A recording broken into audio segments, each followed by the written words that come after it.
make a move and the bunny gets it. I said, put the bunny back in the box. Why couldn't you put the bunny back in the box?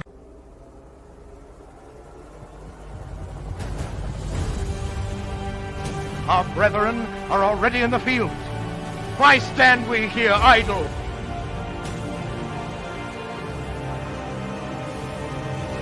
What is it the gentlemen wish? What would they have?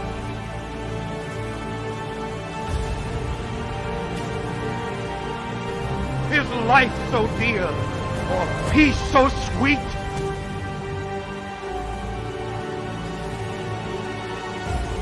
Has to be purchased at the price of chains and slavery? Forbid it, Almighty.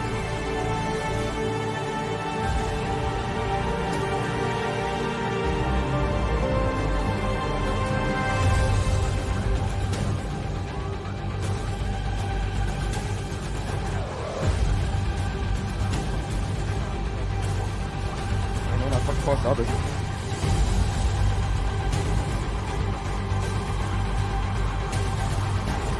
As for me, give me liberty, or give me death.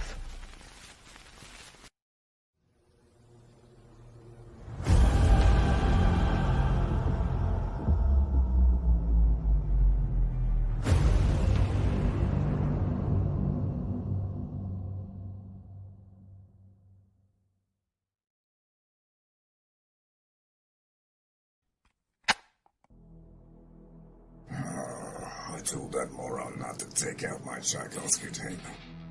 No matter, let's get started.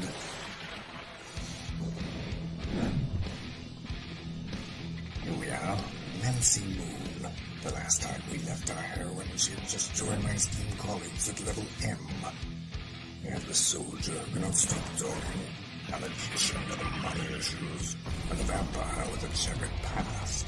With her other teammates she's yet to meet. One in particular might be a little bit shocking for her. I do hope she's not allergic. Back it today, won't you? Like right meow.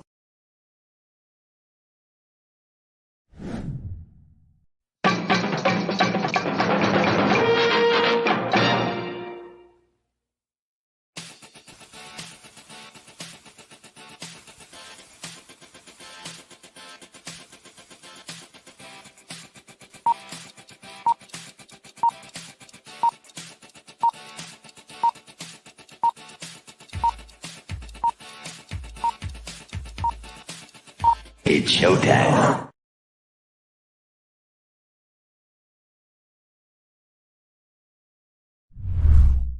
Psychically, I'm very well endowed.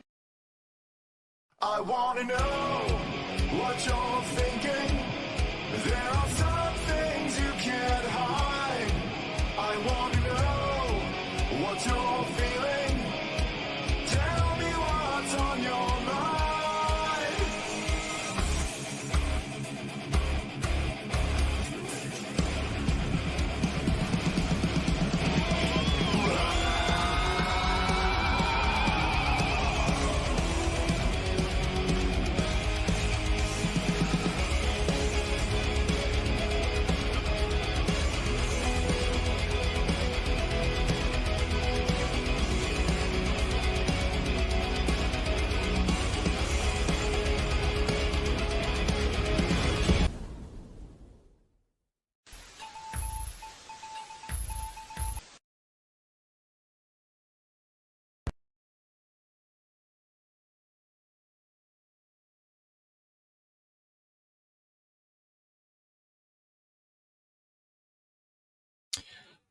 Hey there, this is Cooper from Telepathic Bunny Comics.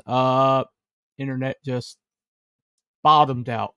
So, hopefully I'm not roboting too bad.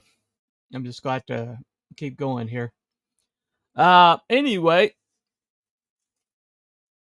I want to start out today with a review and this was a little bit nervous for me. Last time I did a review, I had to take it down later.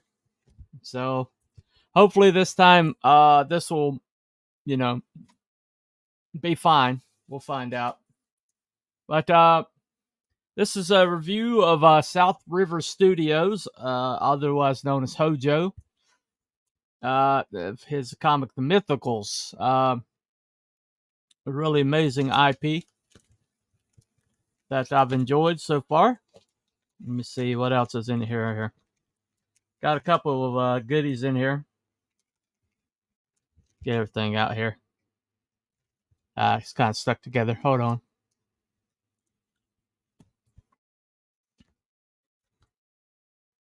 I'm sure if I do something wrong, this will disappear. And I will have to re-edit it and re-upload it later. But so this is what we got. All right, we got the big bad Inquisitor. A card of him. It's got really cool stuff on the back. Look at that. That's pretty neat.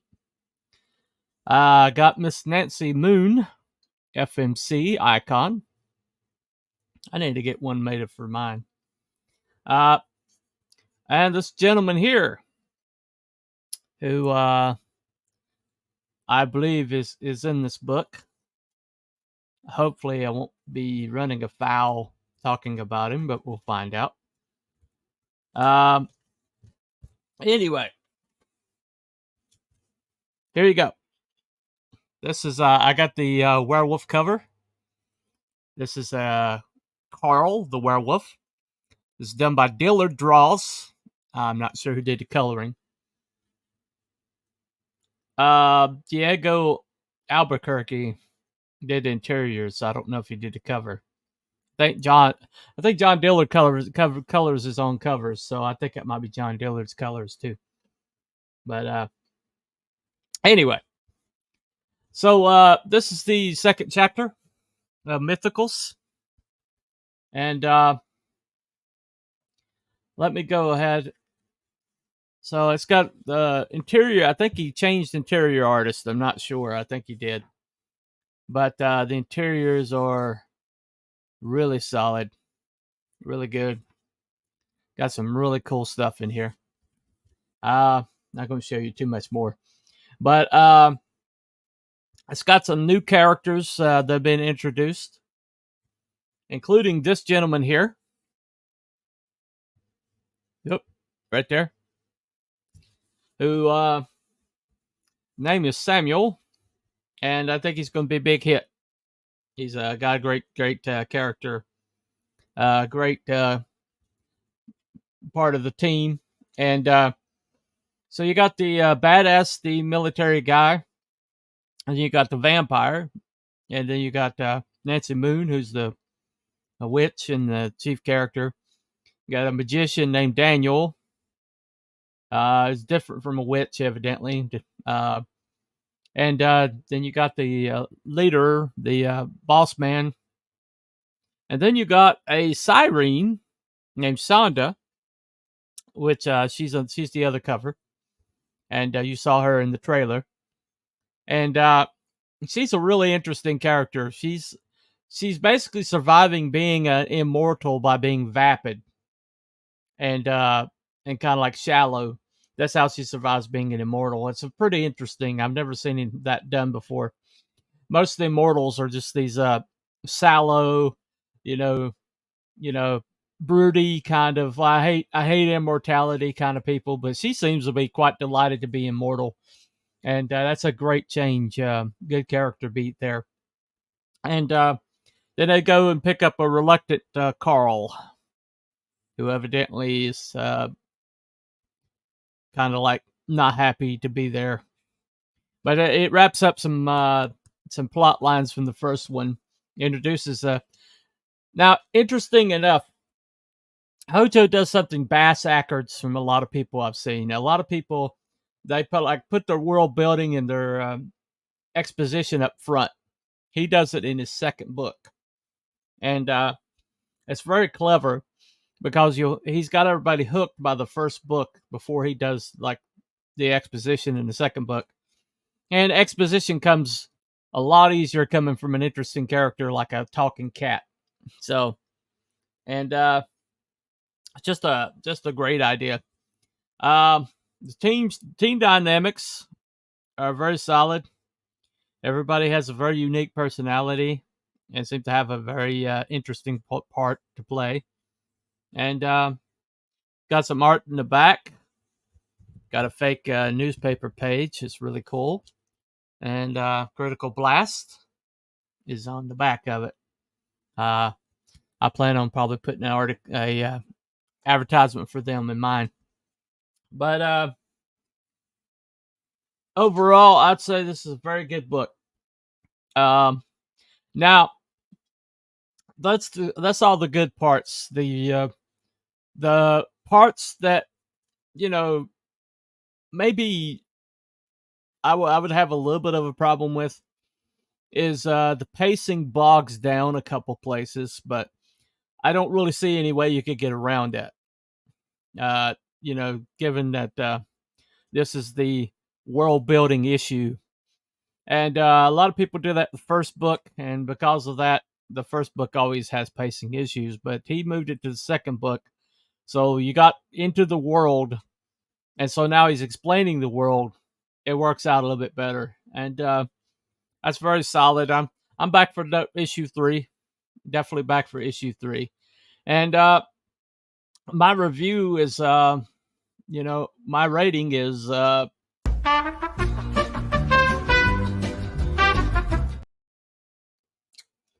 So that's 5 carrots out of 6, which is the same that I gave the last one.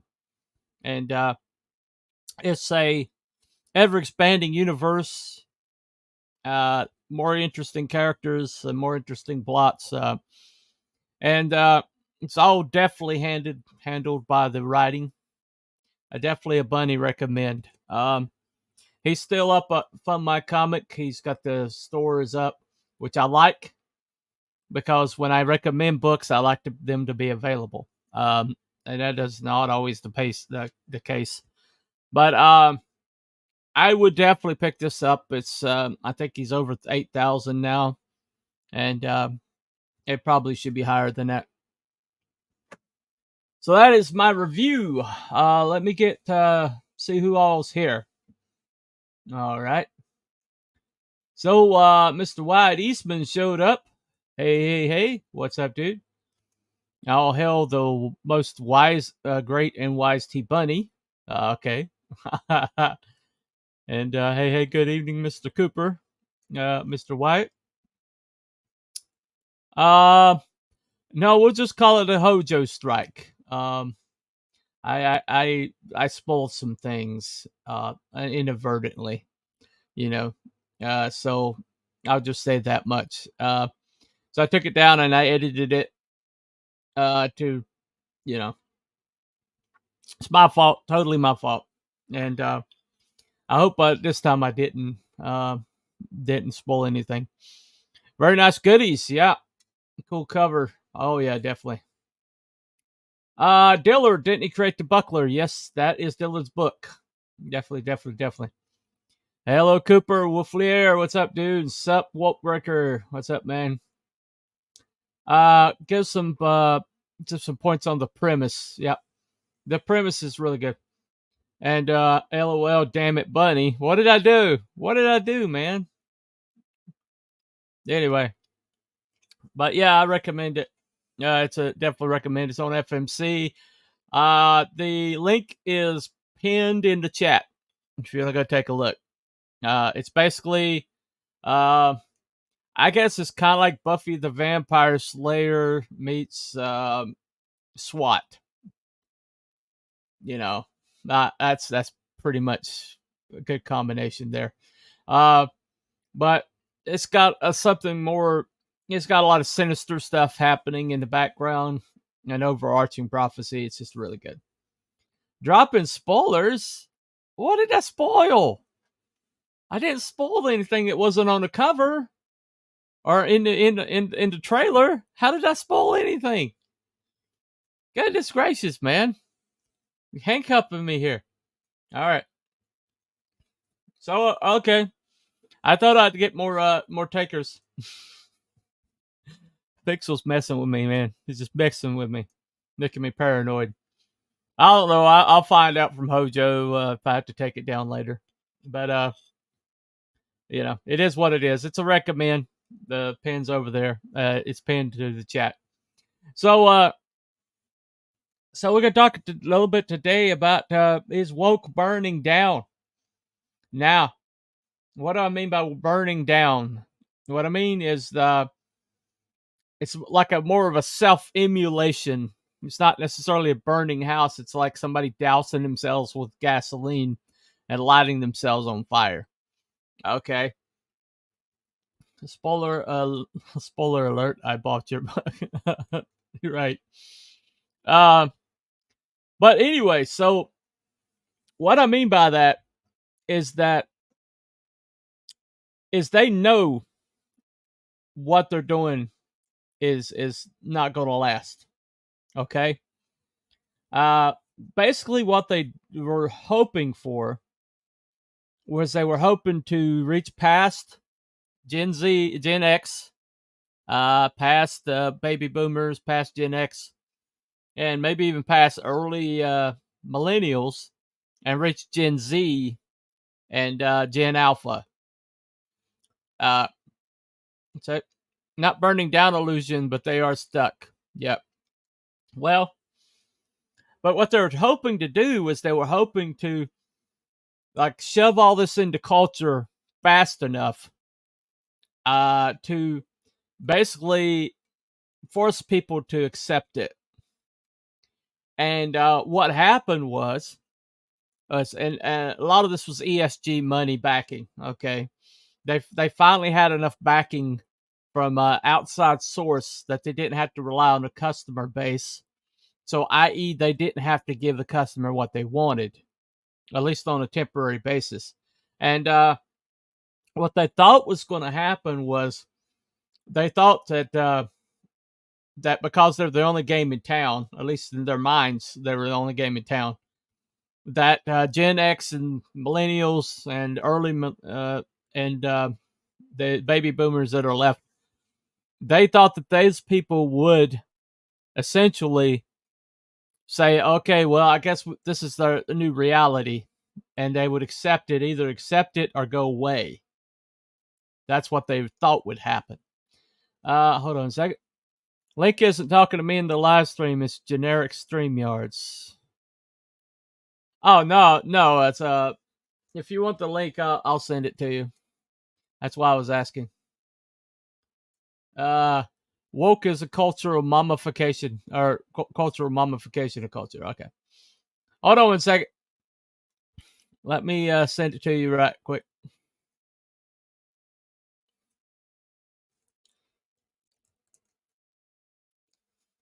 Sometimes I forget why it's dropped out of all the circles I'm in. All right. Nope, that's not the right link. Hold on a second. 1 second, folks. Let me get this. Let me get the right link here. Copy. And right.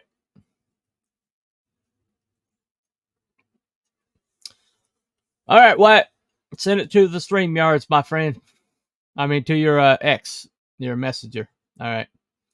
All right. So I'll be back if I'm invited. You're invited, man. All of the chats I was in were blown up. Right. I got you. Well, you got a link if you want it. But anyway, so basically what happened was they invoked, there was this big social experiment. Okay. And the social experiment was that we are going to change culture without the culture's permission. That was the experiment, to see if we can, basically bowl them alive like without them hopping out of the pot. Now, they've been doing this over and over, for decades. They had been like easing stuff into culture, quietly shifting into culture, oh, there's a gay guy in Soap, back in the 80s. Played by Billy Crystal. It's like, oh, that's a little odd, but okay. Okay, well, they can accept that. Okay, well, let's make this guy gay, and let's make this guy gay. Let's move us in. And but then suddenly, boom, it's like everything's rainbow colored, and fabulous. I did a review over the weekend of Dead Boy Detectives, and I swear my hand to God, of the main cast, there might have been one straight person in that main cast, and he was bi coded. Okay, out of the whole entire cast, there's like one person that might be straight, maybe, and he was like giving out all these, and I was like, basically, who's this made for? Because a lot of people, if they're all about representation, if they want everybody represented, right? And they had like one father figure that turned out to be like murdered his whole entire family, and that was like the one man, a male figure you saw anywhere in the whole thing, and he murdered his entire family, and this was like episode 3, I think, and by episode 4, I tried to hang into 5 episodes. Usually I go for 5 episodes, but I couldn't even get to 5 episodes. Because, it's like, oh, okay, somebody has a secret admirer, and it turns out the secret admirer was another woman. And I'm like, okay, I'm done, Hold on a second. Oh my God, guys, I just received a 0.74 BTC at the MS giveaway event. Anyone knows how to send it to my Exodus wallet?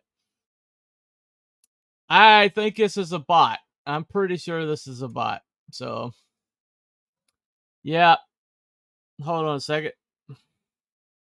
It's not showing up. This must be on my Rumble. Anyway. Yeah, Rumble's having problems with bots. YouTube seems to have gotten over that, but Rumble's definitely infested. There he is. All right. Well, can I ban him?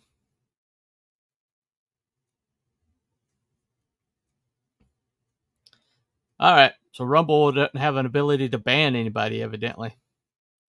Oh well. It is what it is. I'll deal with it later. So okay, that disregard that. Evidently, that's a bot. I was just bringing it up. All right, so basically, this social experiment basically has, I believe, has failed. And it failed from too much too quickly. Now, if they had eased us into it, but I think the Trump presidential win, I think that basically pushed them to like really ramp it up, because they thought they basically had America and the world moving along to the right clip, right? And then suddenly, in the Trump administration came along, and suddenly the European Union is shoving immigrants into other country, basically all their countries, without just like disregarding borders and shoving people in as fast as they could get them in. And suddenly as soon as Trump was out of office, our border just becomes a turnstile. And suddenly everything in pop culture is like ramped up, like to the nth degree. Suddenly Doctor Who turns into a woman, and now it's a gay black male, flamboyant gay black male. And it's just like everything's just openly hostile to the previous worldview. But the problem is the majority of the world still holds that worldview. So, breaking news, I just received a new table saw. I'm not a butt. What do I care about your table saw, man? What? Yeah. You're going to get banned. Anyway, welcome to the show, Wyatt Eastman. Let's get into it, good sir. What's going on, man? Hey. And Shadowpunk. What's up? What's up? Oh, shoot. Oh, here comes trouble. Yep. Uh-huh. Believe it.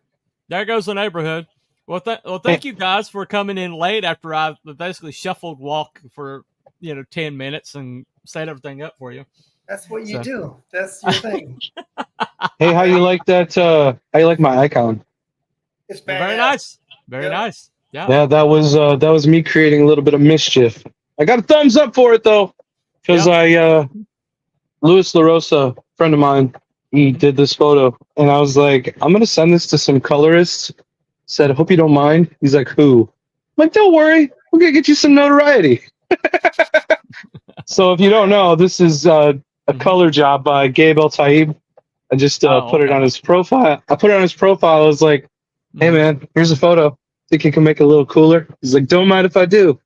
And my whole thing was because Lewis is like, I don't know. And I'm like, hey man, you never know who doesn't know of you. And it's like, if they know of him and now they see you, they're like, hey, wait, where's this name coming from? And he was like, I got you, and I like it. Who drew All right. it? Louis LaRosa? Yeah, I've seen it before. I remember thinking that's Wolverine images. They're all, he's a great character, but every once in a while, one pops up where you go, that's pretty fucking cool. That's one that recently that I've seen that I thought that's tapping into something, Yeah, the stream's definitely gonna be taken down as Shadowpunk's on. Yeah. Dude, yeah. All right. What? Yeah. Hey man, I'll ask him to do. Go ahead. You got me? I'm just. Yeah, I got you. Turn your mic down a little bit, man. Sorry, I guess these Pixel mics are pretty loud. Good going. Yeah. Good going. Yep. If you Is don't that better? mind. A little bit more. Down more? Yep. Okay. More. Okay. How about now? I'm not hearing any difference. Really? Yeah. Huh. Just a sec. Maybe move it away from your mouth a little bit. Maybe that might work. Let me try this. Let's try. Is that better? I'm not hearing a difference, but that's okay. We'll deal with it. We'll deal with it. No big deal. So okay. I'll hold it a bit back. All right. Hopefully that's better. No problem. So what do you think? What do you think about the premise? Do you think the woke is burning down? And what proof do you give for that? Do I think that woke is? I just tuned in, so I'm not exactly sure where you're at. You saying is it going away? You mean? Yeah, it's I call it self-emulation. Are they finally burning away? Have they finally burned enough of themselves or collapsing? It's a good question, and I would tell you that if it's going away on purpose. Oh, so the fact it's failing is a conspiracy theory. So it is what it is, man. These things are not happen by accident. And so they get the mileage out of it, and then they ramp people up. For what reason? For what reason? I've got to hear this reasoning here. I'll tell you the reasoning. Okay, go ahead. Because those cycles, they control both sides. So agreed. So while one goes, oh my God, woke is gonna go down. Nobody buys that shit anymore. And then say people like you, people here on the in CG, it will become more mainstream because of our, and then it'll go back.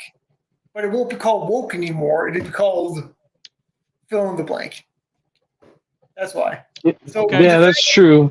I mean, the nature of progressivism is like, even though we are like, people are rejecting it en masse, the thing you need to remember is once it recedes, the benchmarks have already moved.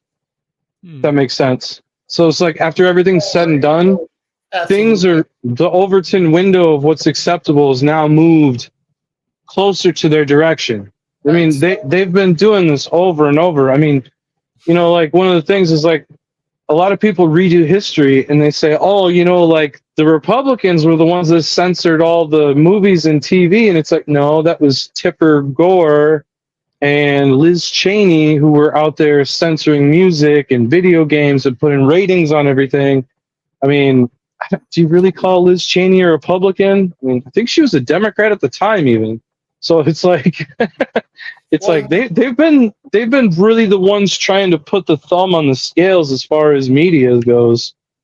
But you know, there's a thing where you got to realize that I don't want to get too deep into how all this works, but it's really just theater, right? They're really just the people that run for office are just they'll do whatever they're told to do, right? The idea that you're going to vote your way towards sanity is delusional because they're in total control of what we see. And even if 80% of the population are like, this is bullshit, they're going to still ram it down your throat and they're going to keep it up there, right? They're going to just piss you off forever. And the only way to win is to not play. And absolutely. Even then you're going to lose because you're never going to solve those worldly problems. You're just not going to do it. You know? So what do we do?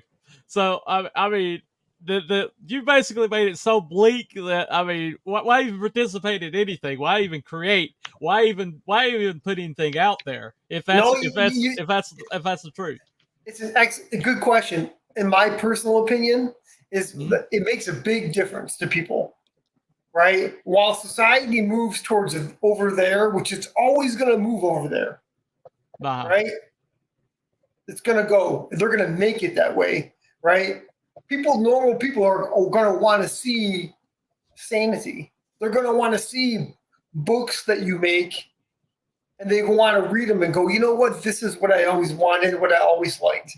And I'm not going to read the fucking bullshit that they're putting out, right? So that was the promise that Rippaverse had. It was like everybody wanted a return, not necessarily to 90s comics, but just to comics that weren't agenda driven. And it's like not necessarily, it's like, yeah, you can have some politics in there, you can make your statements, but it's like don't use it as like blunt force narrative, blunt force drama. It's like, you know, you read a comic book.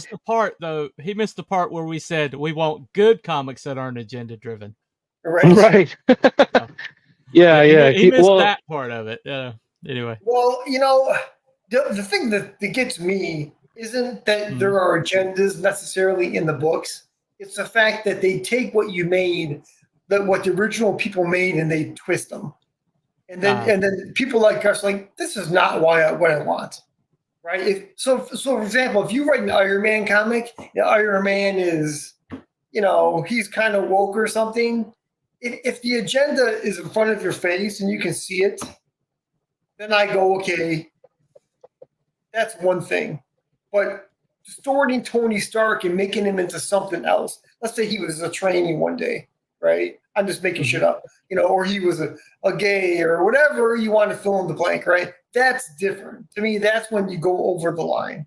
I'm not saying that any of it's good, but there's bad and then there's really bad, you know, so.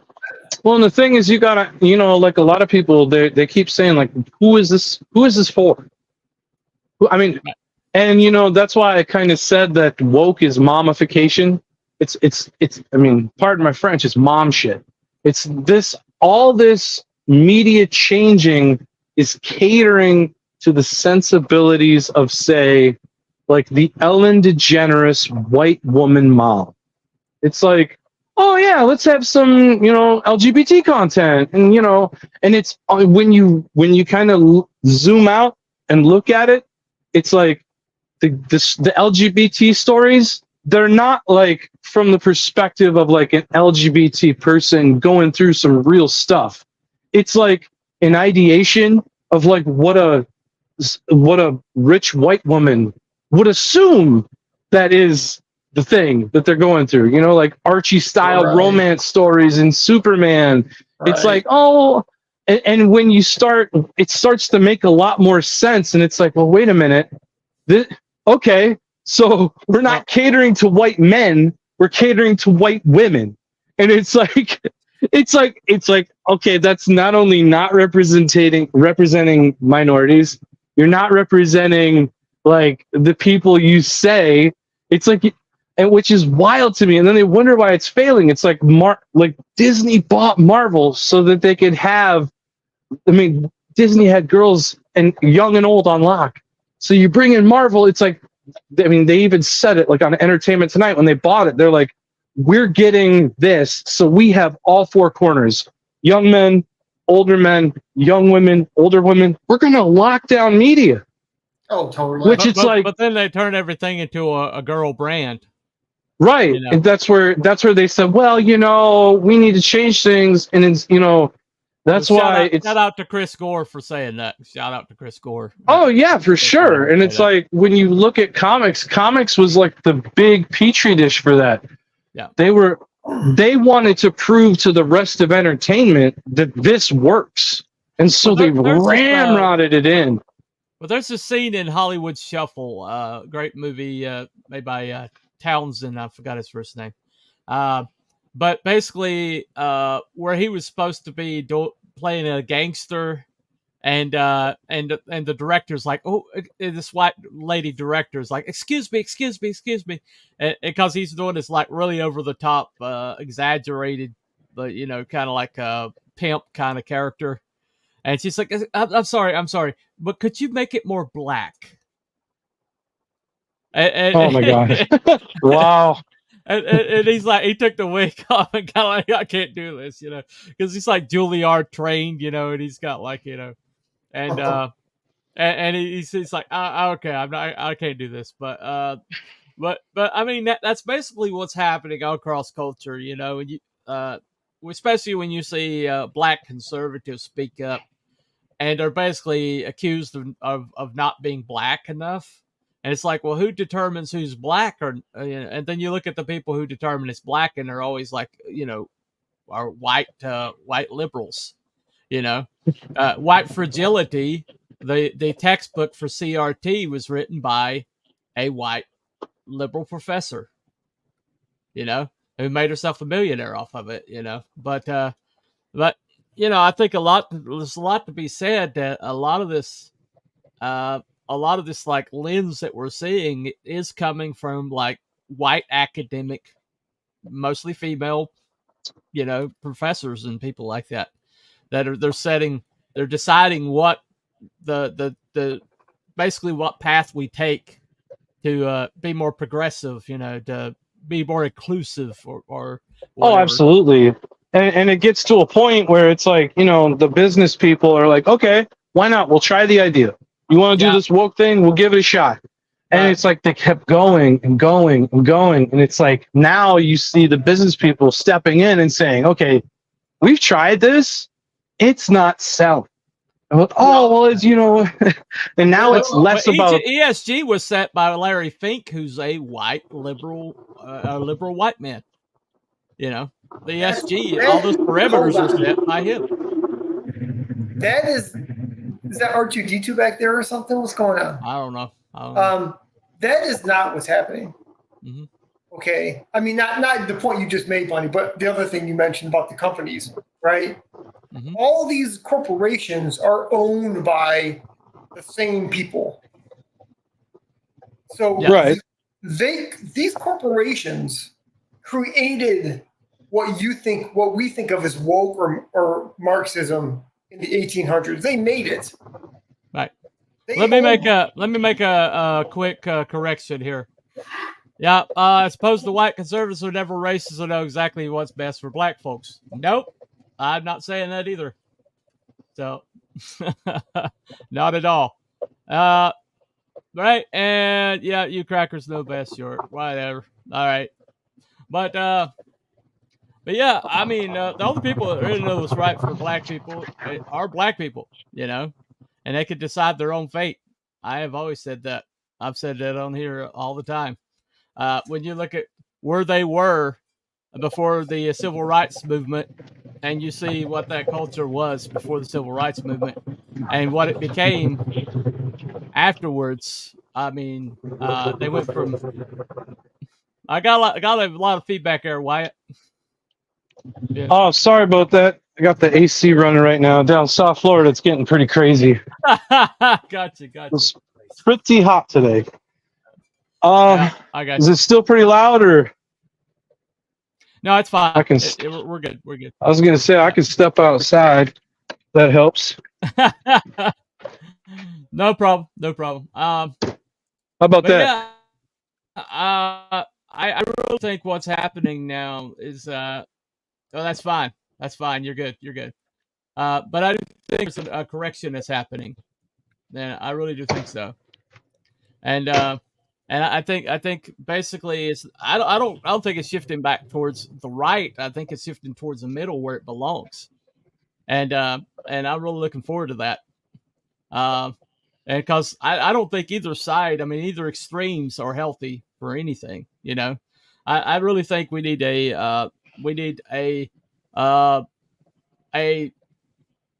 broader conservative base, and we need a less crazy liberal base. And I think it's, the truth is somewhere in the middle always. What do you guys think about that? I'd say probably I think there's an appetite more for just people want good stories. And I think there was a time that people had an appetite for more partisan content. But I think that it's getting to the point that everything is politics in my news, my sports, my entertainment, my cereal, my razor blades, my underwear, my this and that. You're kind of like, hey man, I just want to watch a good show. I mean, you watch X-Men, I don't know if you guys seen X-Men 97, which I did, which Bo DeMeo, it's funny because a lot of people jumped on Bo DeMeo, but he was the one that was out there that blew the lid on the whole thing about the writer's room, basically disparaging the entire Witcher, right. the lore, the original content. And people, and then they were like, "Oh, woke writer Bo DeMeo." I'm like, "Yo, I don't. Do you guys remember who this was?" But then it came out, and now they're like, "Wow, it's got some little commentary." But all in all, it's a darn good story. A lot of good storytelling. He fixed a lot of problems that were in the comic books. Even it was I was like, "Whoa!" And now it's It's now that what our whole point has been demonstrated. Everybody's like, "Whoa, get Bo DeMeo back on the show. This is the kind of stuff we want." And it's that's where I feel in some ways our side kind of overplayed our hand, because we should be with our hand out pointing "Hey, see, that's what we've been telling you. That's what we've been arguing for." It's reward that. Oh my goodness. Yeah. Well, I mean, the guy I watched that did a review of it, Thorius Unlimited, who's a huge original X-Men fan. He's talked about how inconsistent the writing is from show to show to show. So I don't know. That's because there was different writers. Because when he got let go, he was still that's right. And so he's afraid that Bo got let go after episode 5, and that what we're going to see is who they wanted in there after that. And so we'll see how it lands, but he's pretty dubious about what the finale is going to be. The way they set things up, just it's like it had a logical progression, and then all of a sudden all these fallacies started creeping in, and all these mistakes and plot holes and started showing up, and it started looking a lot like the writing we've been getting. And and so it'd be interesting to see how, when he got kicked out of the process, and it's kind of like when they ran out of what's his name for Game of Thrones. When they ran out of his content and they were left to their own writing, we got we got that last season, and it was just whoa, what happened to the writing? And so I think honestly, I hope it lands on its feet for the sake, because there's a lot of people that love that show, but just where the plot's heading, it doesn't look promising at this point. So hoping it's finds a way to correct itself. At this point, the only way to be able to correct it is if you did a time travel arc. So I don't think I don't think things need to be corrected. I think that it clears a lane. It's like, if you got trees that are setting themselves on fire and you just so happen to be a freaking maple tree planter, it's like, hey, it's a good day to be in business. I mean, if they're going to just burn all their stuff down, it's like, all right, this clears the field for us to put in something new. And it's like, and I think that's where, and that's one of the things that's kind of like been aggravating to me. I think that's the nicest way I can put it, is like, I'll name some names. It's like Dick and Vito had fair points about their criticisms, but it's like you and Luke have been making those points for years. And so now I look at it and it's like, they're like, oh, we've had an epiphany. Writing is important. And I'm like, wow. It's like, wow, really? You think, honestly? It just reminds me of something my mom used to say when I was younger. She said, the only way I can get your dad to do what I need him to do is make him think that it was his idea. So she's like, I'll pose my idea in the form of a question. Right.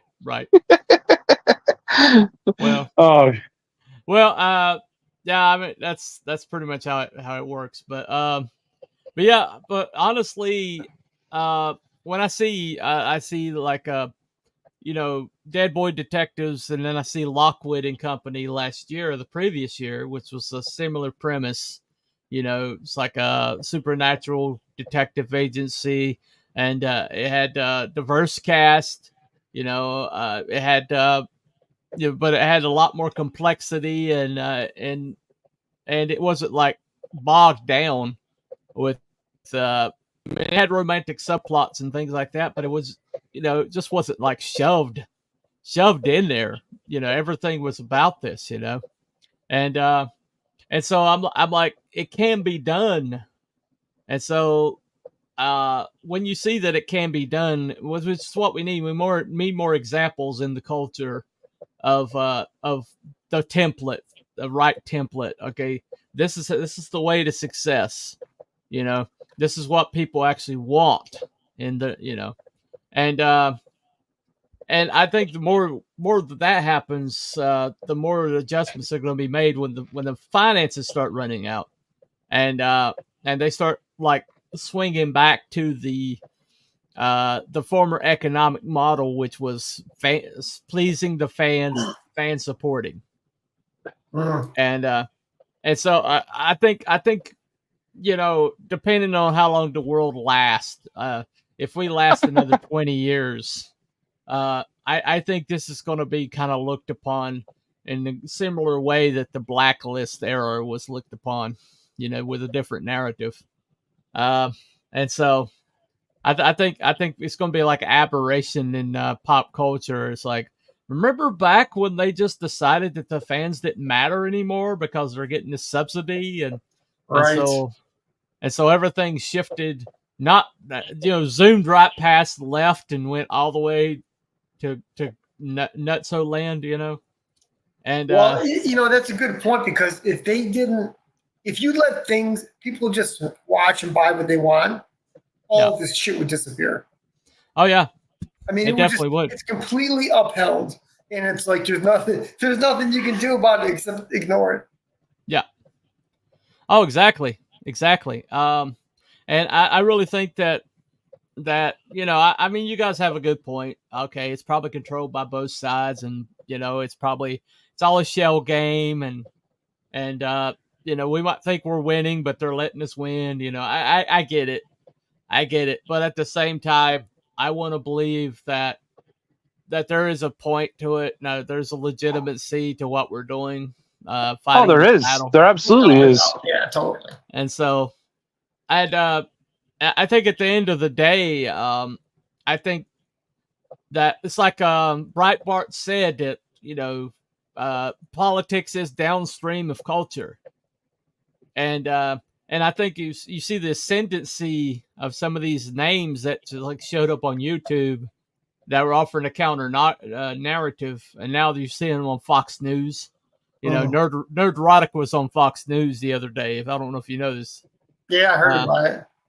But I mean, you know, whether you want to, you know, depending on your feelings about that particular kind of, you know, the hate watchers or the, you know, that kind of commentary model, you have to admit that, you know, he's over 1 million subs now, so somebody's watching him. Critical Drinker went past 1 million subs a long time ago, so somebody's watching these guys. Well, they're watching. They're looking for content. They're looking for points of view that are new, fresh, different. And the thing, and the big problem with people like the FNT, the Geeks and Gamers, all this different stuff, is it's like Garth Ennis said last week. It's like social media has created the amateur expert. Yeah, it's like these. It's like you got, you know, people think proximity to professionals, to writers, to fans. I mean, you have distributors, you got companies, all in this social media mix, and so you have regular people who try to like absorb as much as they can, and that's what FNT and Geeks and Gamers do. They aggregate information, and then they're like, okay, here's a point, and it's like, yeah, that's an observation, like, but that's not a point of view. It's like, does that make sense? In the sense of like, how do you create the thing different? They're just like, we don't want that. It's the equivalent of like what Ford used to say. If I listen to what everyone said, they just want a faster horse. You know what I mean?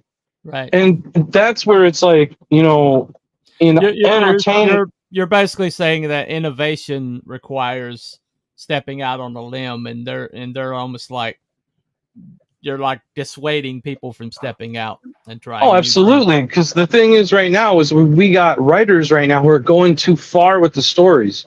They're like, we need to break the character to make something new. And they're the exact opposite. They're like, don't take chances with Batman. Instead of like putting the people in place.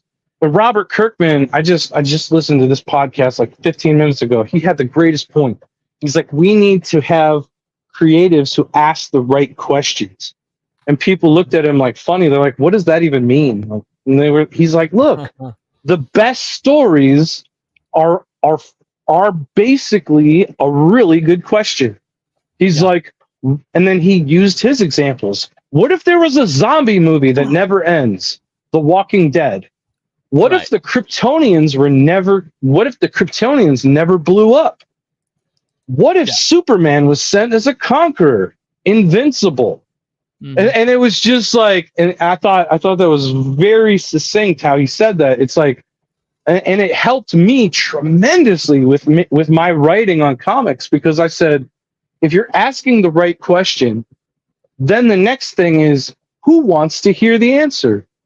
And then it's like, it literally guides you to not only like, is my story in line? Is my story in line with the audience who would want to hear it? And it's like, you know, you can kind of extrapolate that out. And it's like, next thing you know, it's like, wow, I have a pretty damn good story and I know these guys are going to want to hear it. Let's roll. At the same time, I think people will give you a lot more leeway if they. Absolutely. I think a lot of this stuff is just hostile. A good story I told in one of my shorts is the America's Cup. You know what that is? The boating thing? It's a yacht championship, right? And it'd been held by America for like over 230 some years. And it basically since its inception, it'd been the America's Cup for a reason, right? And this Australian team had like attempted to win it like three of the times, you know, previously, and well, you know, it was hard to beat America because they had aerospace engineers designing their hulls and things like that, and it had millions of dollars in production, and and resources. And so, but they had this guy in Australia who saw a bird, watching the birds on the beach one day, and had this idea for a new hull design that had the wings, like bird wings on it. They call it the I think it's called the winged hull, the winged hull, and so he comes to them and he's like, I think this will work. I think it's more stable, and I think it's going to. I think it's more stable, and I think it's gonna give us a chance to beat the Americans. And so they went all in on this guy because what choice did they have, right? You know, they're up against it, and so they developed this brand new hull that no one ever seen before, and everybody's making fun of the idea of it. And but when they got over there, they started spanking everybody all the way up to the finals against the Americans.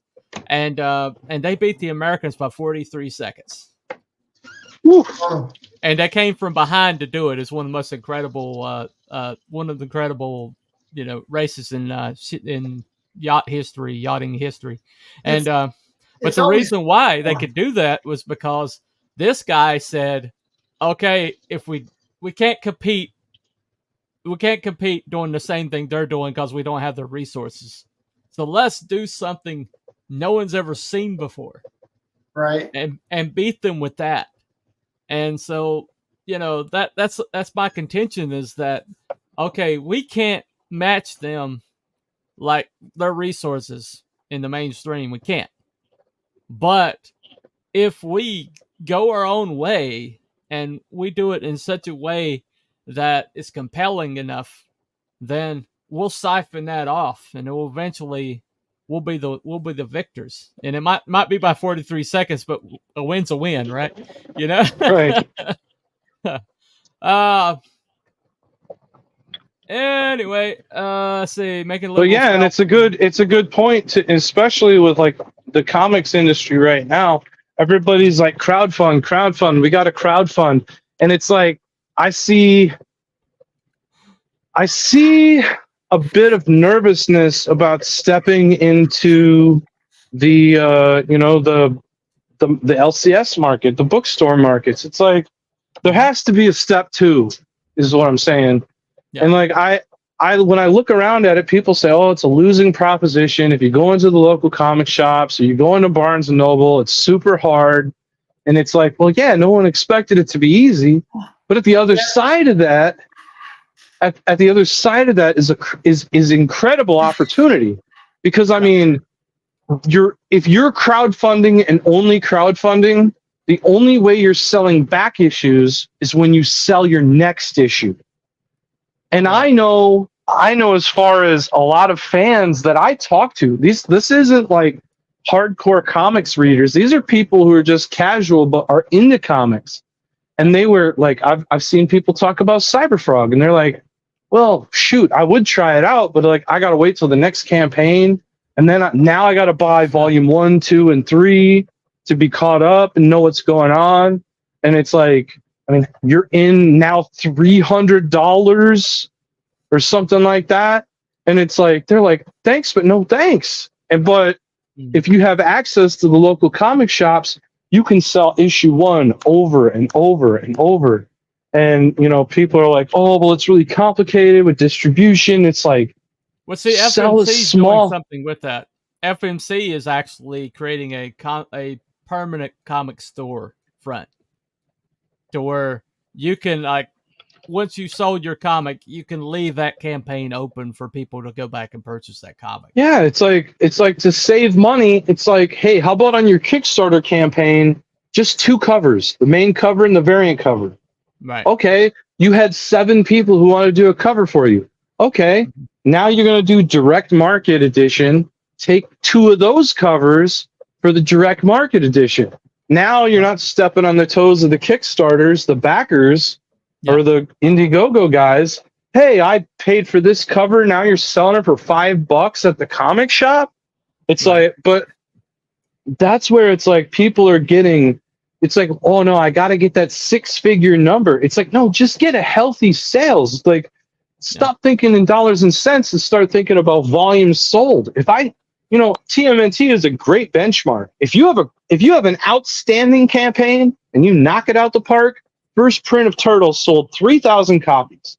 You can sell 3,000 copies, you're knocking it out the park. And you can go to any LCS and you could go to Barnes and Noble. They're going to be like, why should we buy your book? I sold 3,000 copies off of Indiegogo. I mean, they're going to be like, oh crap, well, we could beat Indiegogo.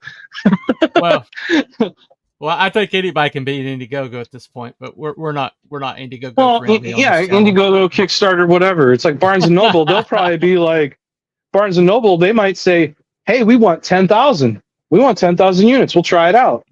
What do you think about that, Shadowpunk? Well, crowdfunding has a couple problems. One of them is it costs so much money to print your own book.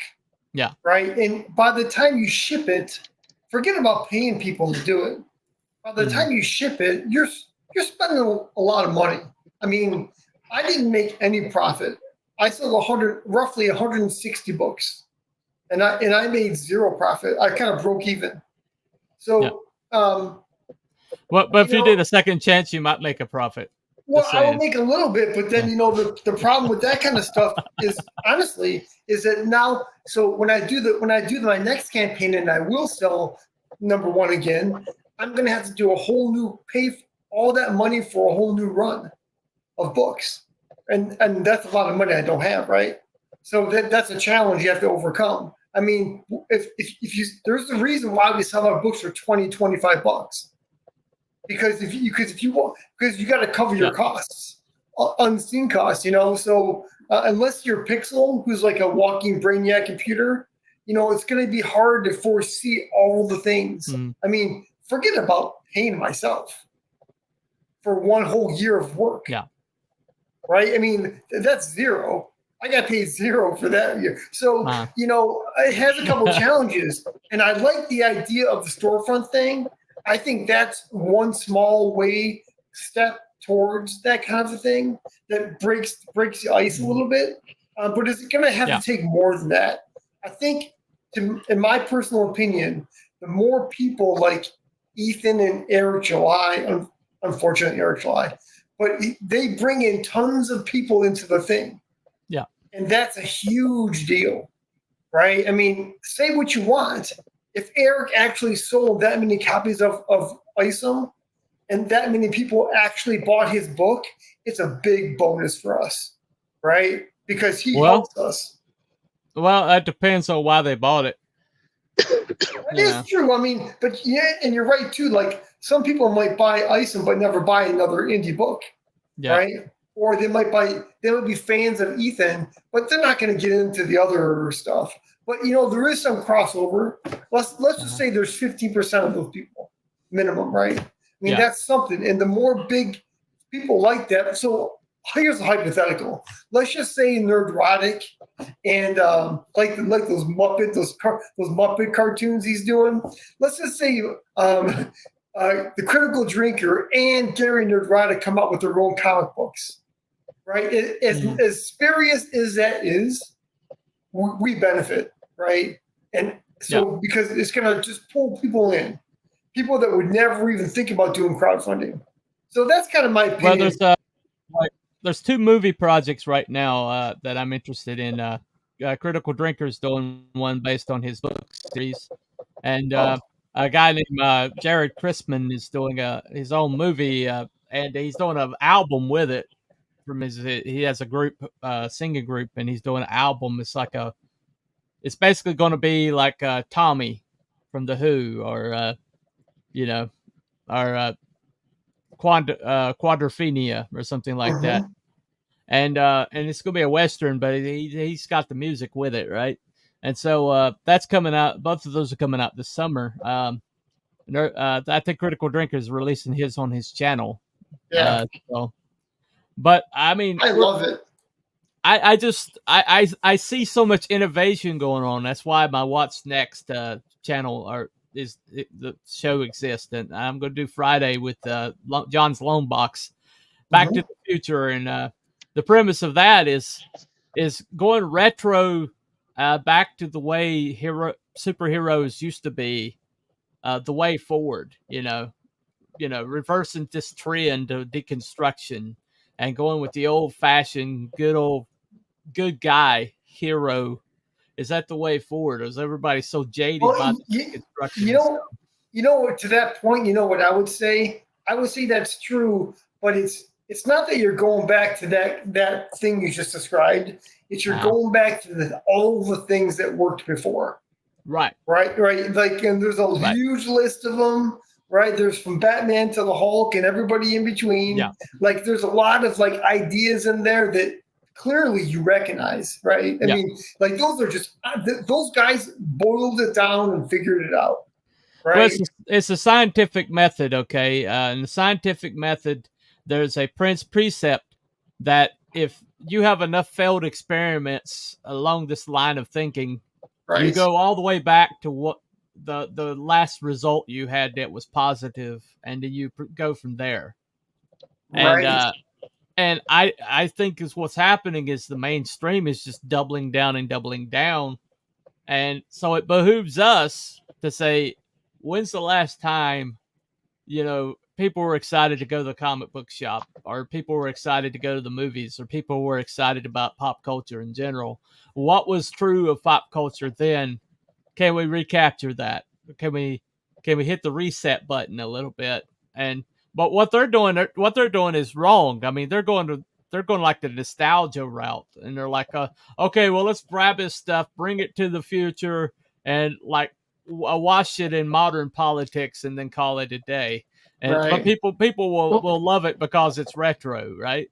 And that's a complete misunderstanding of the history. I mean, like when people say deconstruction, they really want to point at Watchmen.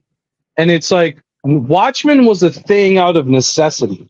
It's like because Alan Moore couldn't use the Charlton characters, so he made archetypes, right? He unmade all the characters to try to make something. Yeah. And the thing is comic industry took the wrong lesson from that, because now they're like, oh, well, let's tear Batman apart. Well, okay, now put them back together. Oh, we don't know how to do that. That's not why they're doing that. They did not take that lesson from the Watchmen. And by the way, you're assuming that story is accurate. Okay, because you're not applying nefarious motives to Alan Moore. Well, he's an anarchist trying to do a takedown of an objectivist. He's not. What's the funny? No, he's not. Alan Moore is an occultist, and he is not good. But what I'm getting at is that he's trying to do his version of Steve Ditko to make fun of Steve Ditko, and in doing so, it's like Rorschach is more popular than ever. He's based off The Question, and it's like The Question was awesome. Right. So I'm like, you lost. The Question and Mr. A, both of us. Yeah, so it's like he lost. Ditko is somewhere laughing from up high at Alan Moore every day because he's like, you tried to get me and you failed. But, you know what's funny about that? What you just said is that Alan Moore is supposed to be fucking Johnny Brain, right? And you know what? Steve fucking Ditko did an excellent job, and he wasn't on the news in England talking about how smart he is and shit, right? He just went on to the next book, right? And that's why it's cool. Steve Ditko, like, he did not fall into that bullshit.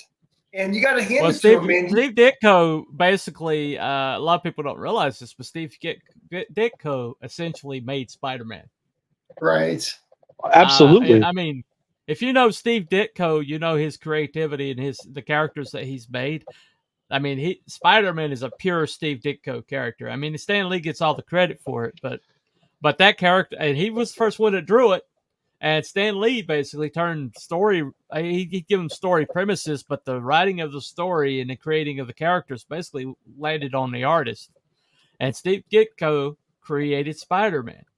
And I saw a thing about that a while ago, and it was interesting that back in the day, a bunch of these guys who were early comic book creators they all had like, like Leopard Man and shit like that, right? And a lot of people, the idea of a Spider-Man guy was he didn't invent it but he boiled it down to the right way, right? And by the way, that is everything. That's everything. I mean, anybody can come up with Leopard Man, but how you do it and how you make it work is the thing, right? Well, that's the funny part about Rorschach is that Alan Moore created Rorschach to be kind of like pitiful. He created him to be pitiful and pitiable. But then at the end of the day, what people took away from Rorschach was this guy, had principles. He didn't break. He did not break. He didn't even bend. And when he died basically standing up for his principles against a god. Alan, and he just misunderstood what people saw in Rorschach. I totally agree with you. That's my assessment too. You know what? If Alan Moore was here, you know what he would probably tell you. He would say, no. Hell the snake god. He would say Rorschach was so damaged he was incapable of bending and seeing the moral truth. Some shit like that, right? And you're like, no, dude. I know you think that, but it's the opposite. Rorschach was the correct one. Yeah, that truth is worth something. Well, Rorschach understood that there's true. I mean, there's like truth, and then there is lie, and basically there's no way in between. He's like a Rorschach ink block test. It's black and white, right? For him, it was all black and white, and so. But everybody, when everybody else is going moral like ambiguity, Rorschach couldn't bend. He couldn't break. He's the ultimate pulp character. Right. And that's the irony of all of it is that what we're talking about right now is the reconstruction of a character, right?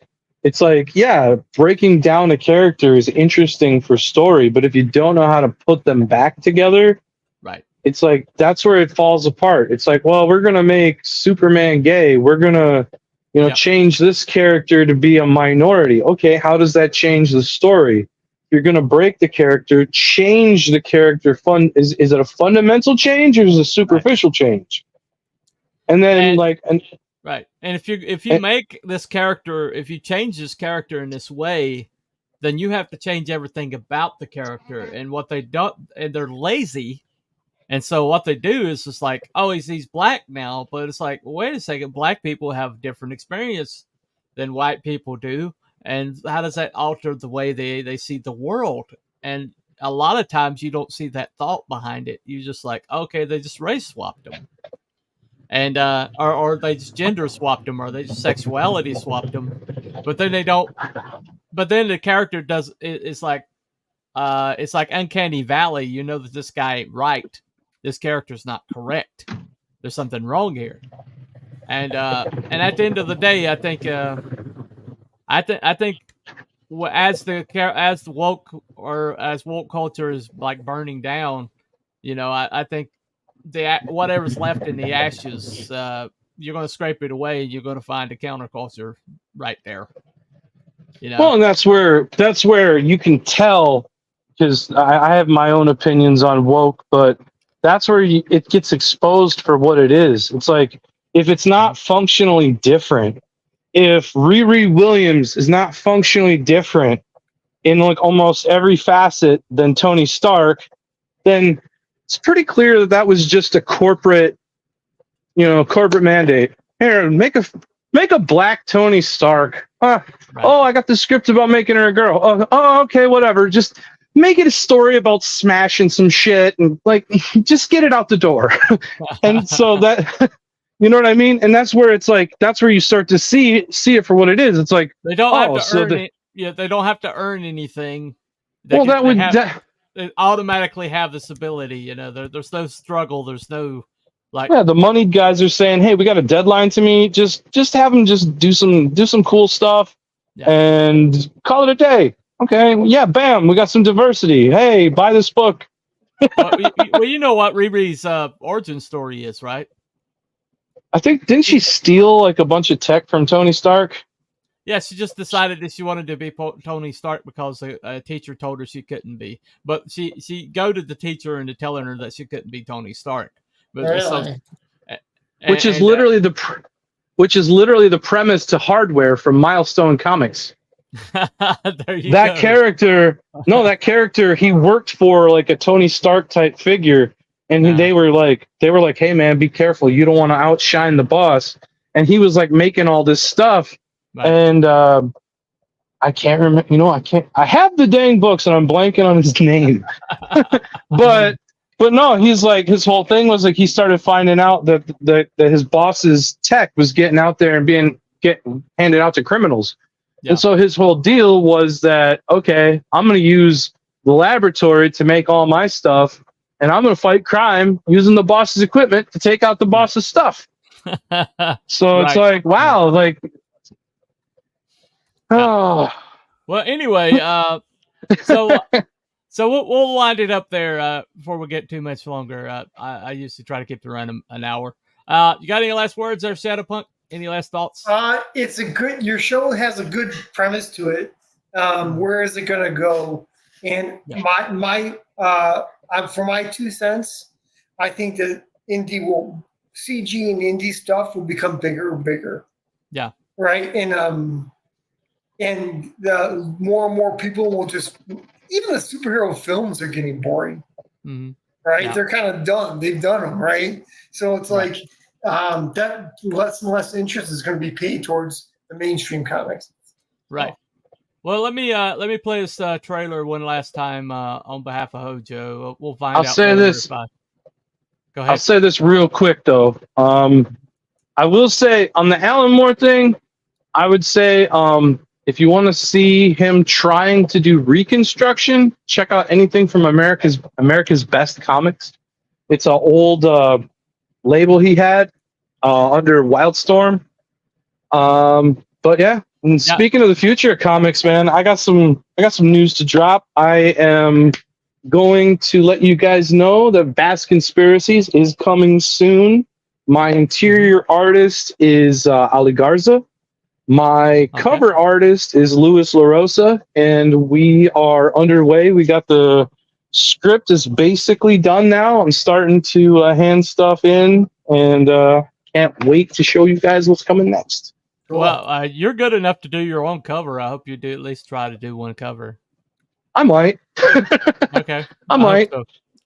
Well, but I was just... Go ahead. I was just going to say, I got some concept art from Lewis, and I was like, man, I was like, I'm afraid to ask, but would you do a cover? He's like, I love drawing this character. Yes. I was like, okay, I wasn't expecting that, but whatever. Let's do this. Okay. All right. I saw some of the early stuff. It's good. This is a really incredible concept. I'm looking forward to it. All right. Speaking of which, let me play this trailer one more time before we go out. This is Mythicals 2. This is Hojo, SouthRiver Studios. It's like Buffy the Vampire Slayer meets SWAT. And it's really cool. It's on FMC. Check out the pinned link. So this is the trailer. I told that moron not to take out my Tchaikovsky tape. No matter, let's get started.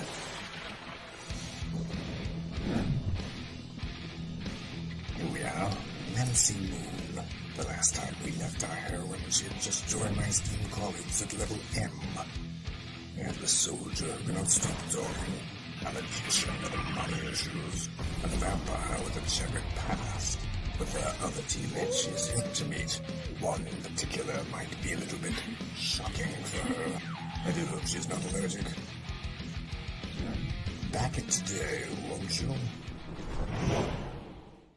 Like right meow.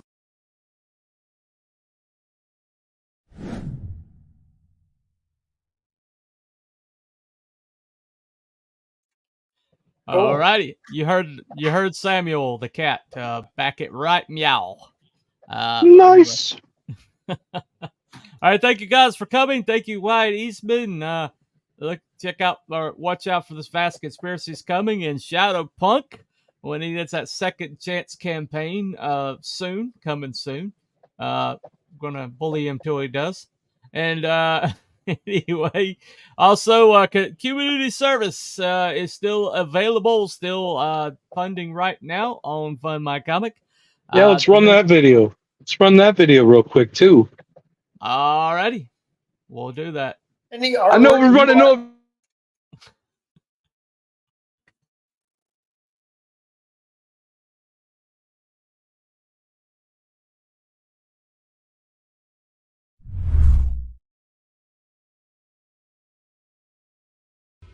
Years ago, America passed the 28th Amendment, virtually enslaving anyone with special abilities into government service, or forcing them to live as ordinary citizens.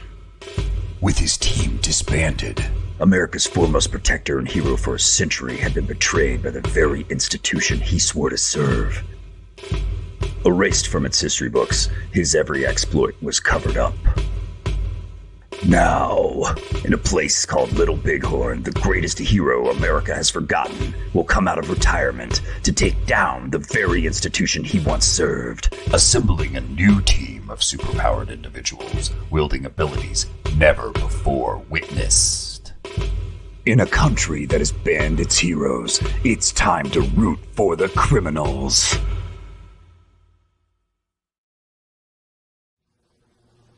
Let's start a new revolution.